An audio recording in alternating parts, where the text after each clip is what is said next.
Hello guys, welcome to my channel গরম মশলা with এমজে। বর্ষাকালের একটা স্পেশাল রেসিপি নিয়ে আজকে চলে এসেছি। অনেকেই বানান, আমি কিভাবে বানাই সেটাই আপনাদের সঙ্গে শেয়ার করছি।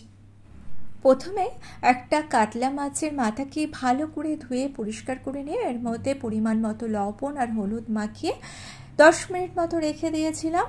অন্যদিকে একটা কড়াইয়ের মধ্যে 3 থেকে 4 চামচ সরষের তেল গরম করে নিয়ে গরম তেলের মধ্যে নুন হলুদ মাখানো মাছের মাথা দিয়ে মিডিয়াম টু হাই ফ্লেমে মাছের মাথাগুলোকে আমি কড়া করে ভেজে নিচ্ছি। বেশ কড়া করে কিন্তু ভেজে নিতে হবে, না হলে তরকারিতে দিলে একটা আষ্টানি গন্ধ আসতে পারে। আর যখন কড়া করে ভাজা হয়ে গিয়েছে তখন স্প্যাচুলা দিয়ে মাথাগুলোকে ভেঙে দিয়েছি।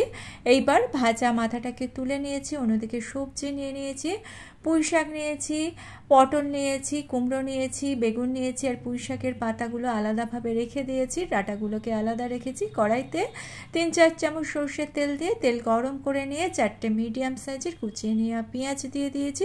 পেঁয়াজটাকে খুব ভালো মতো ভেজে নিচ্ছি।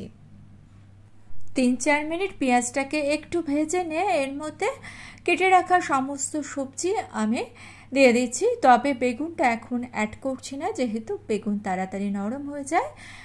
স্বাদ অনুযায়ী লবণ দিয়ে দিলাম আর হলুদ দিয়ে দিলাম, ভালো করে মিশিয়ে নিচ্ছি। এইবার কড়াইটাকে আমি ঢেকে দিচ্ছি মোটামুটি 10 মিনিটের জন্য। মিডিয়াম ফ্লেমে 10 মিনিট রান্না করব, তবে মাঝখানে কিন্তু একবার দুবার ঢাকা খুলে অবশ্যই নাড়াচাড়া করে দিতে হবে।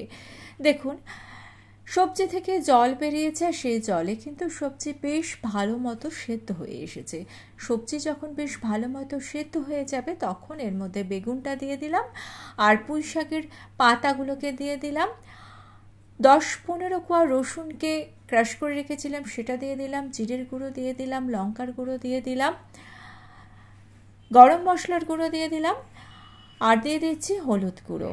আমি এখানে আদা বাটা দিইনি, আপনারা ইচ্ছে হলে কিন্তু আদা বাটাও দিয়ে নিতে পারেন। ভালো করে মিশিয়ে নিয়ে কড়াইটাকে আরও 7-8 মিনিটের জন্য ঢেকে দিয়েছিলাম। মিডিয়াম ফ্লেমে 7-8 মিনিট রান্না করে নিয়েছি, তবে মাঝখানে কিন্তু 2-3 বার অবশ্যই ঢাকা খুলে নাড়াচাড়া করে দিতে হবে। আর দেখতেই পাচ্ছেন তরকারিগুলো যখন একেবারে সেদ্ধ হয়ে এসেছে তখন দিয়ে দিলাম মাছের মাথাটা দিয়েও একটু ঢেকে দিলাম। তবে এখন কিন্তু লো ফ্লেমে রান্নাটা আমাদের করে নিতে হবে, যেহেতু তরকারিতে জল শুকিয়ে এসেছে আর এখানে এক্সট্রা কোনো জল দেওয়ার প্রয়োজন নেই। এই রকমভাবে লো ফ্লেমে কষে কষে রান্না করবেন, একদম বিয়েবাড়ির মতো টেস্ট আসবে। আর দেখুন, সবজিগুলো আমি চেক করে নিয়েছি, কুমড়ো সেদ্ধ হয়ে গিয়েছে, পুঁই শাকের ডাঁটাও ভালো মতো সেদ্ধ হয়ে গিয়েছে, সমস্ত সবজি কিন্তু ভালো মতো সেদ্ধ হয়ে গিয়েছে। দিয়ে দিচ্ছি স্বাদ অনুযায়ী চিনি। চিনিটা অপশনাল, তবে না দিলে কিন্তু টেস্টের ব্যালেন্স আসবে না। চিনি দেওয়ার পর হাই ফ্লেমে 5 থেকে 7 মিনিট কিন্তু রান্না করতে হবে। এই যে হাই ফ্লেমে রান্নাটা হচ্ছে, এতেই কিন্তু একেবারে অনুষ্ঠান বাড়ির টেস্ট আসবে। ভীষণই লোভনীয় একটা রেসিপি, অবশ্যই এইরকমভাবে বাড়িতে বানানোর অনুরোধ রইল।